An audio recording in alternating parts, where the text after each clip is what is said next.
In the early 1980s, I was involved in an inner city ministry. We started noticing an increase of people who were on our doorsteps looking for food and needing help and things like that. And the problem seemed to be getting worse instead of better, and the churches and other helping agencies around town were beginning to realize this and feeling like we were not adequately meeting the needs of people.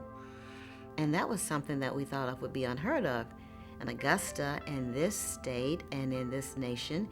And so we were real baffled about that, but we all had the same information, whether it was United Way or Catholic Social Services or some of the faith-based groups. We all were experiencing the same thing. Not enough referral places to send people, and not enough, adequate food for those who were going to those places. We just got talking about what we were seeing and trying to figure out what could we do about it. And so the idea of a food bank came together for this group of folks, and so we started working to try to pull it together. Long about that time, I forget the exact time sequence, I happened to meet Mike Furman. Overwhelmingly, when Mike Furman came in and talked to us about his goal and vision for that organization, and when he left, we all said, that's the guy for the job, to take on this mission. So we ended up hiring him with really out any funds that I can think of to start with. Well, when the food bank was formed, it existed on paper. There was enough money in the bank to pay me for a month. A Richmond County commissioner loaned me a desk in his office, and we began to search for a location. And one of the first offices that we had was down on Broad Street, the lower end of Broad Street, in what had been a dive. I wouldn't even say it was a nightclub. It was a dive. It had this lighted dance floor and this console where the music boards had been, and this huge bar. It still smelled an awful lot like beer every time you walked in. It was dark and dirty, and every day when I went into that door, I said a prayer for two things: that God would bless what we did that day, and He would keep the rats away from me. But we lasted there for about 3 years, and we got our first food donations when Hollingsworth Candies went out of business. I'd never before seen a 50-pound block of solid chocolate. We got blocks of solid chocolate. We've had some interesting donations of food products over the years. That first year, we distributed just a little over 200,000 pounds of food. And the projected distribution for this year is over 10,300,000 pounds of food. That's a lot of growth in 25 years, and I think it really shows that God's hand has been in this mission from the beginning. We're not a government agency. We're just a group of individuals who God called together to help feed hungry people. And I think as long as we can keep that light lit, there's always hope for that person who looks up out of a desperate situation and looks for that light so that they can get through today and maybe into tomorrow. And our soup kitchen does that for people. I think about all the people who go to the soup kitchen and some of the toughest conditions of life. And what they get is a few minutes of human dignity shown to them by people who really care, people who treat them as human beings and not just some kind of other piece of trash on the city streets that we have to get rid of or move over to some place where people can't see them. We started right off serving a little bit less than 200 people a day, and very soon it grew to over 200 and even reached 300 in a day's time, because once the word got out, people knew where to go and knew that they could always be fed if they were there during the hours that the Master's table was open. That's why the food bank is such a beacon of hope, because it holds the human dignity of an individual up. It says you have value just because you were created by God, and that we as a society have a responsibility to further that, to make sure that we take care of one another. Scripture is very clear about that. God cares very much about the poor. They are our brothers and sisters.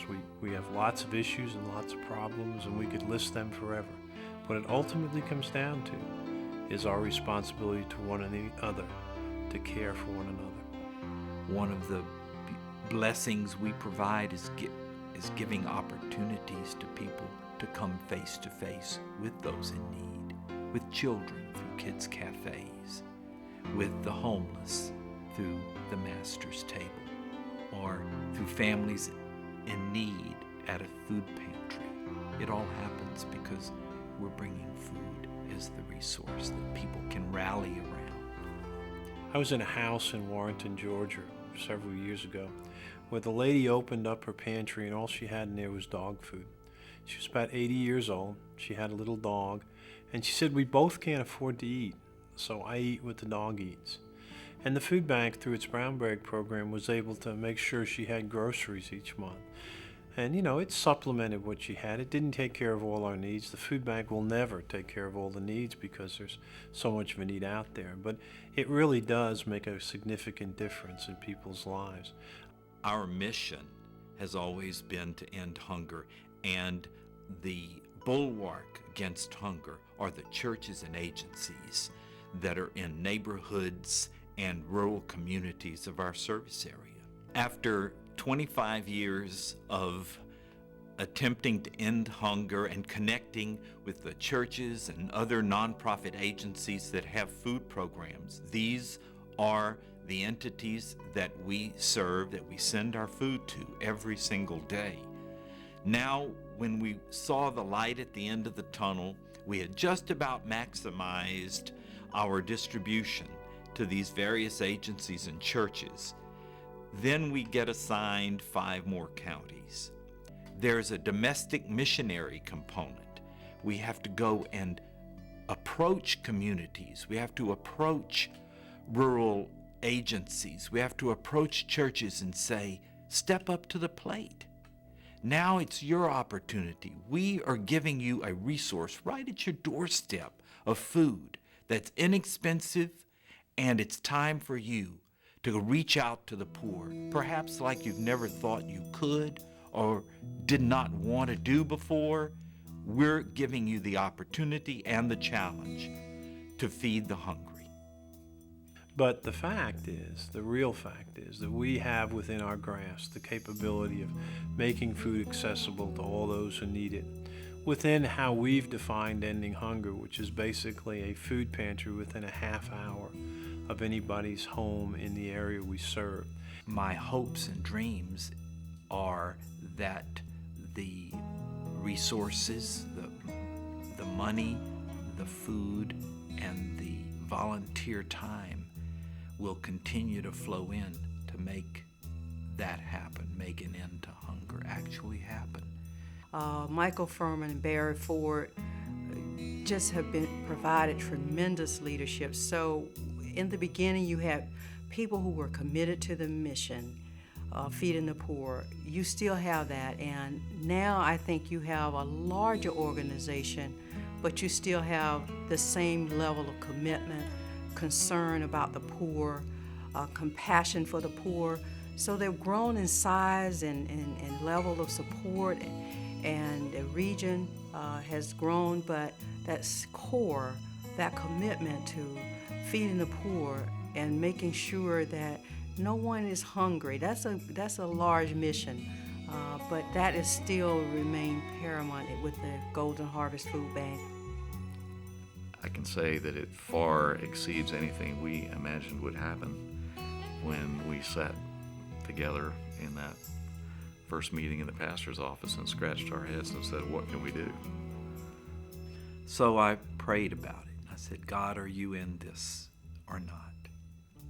And I got such a clear word from him about how he was raising the food bank up to be a wake-up call to his church, to get involved in bringing good news to the poor, to bring the spiritual and material resources at its disposal to help those in need.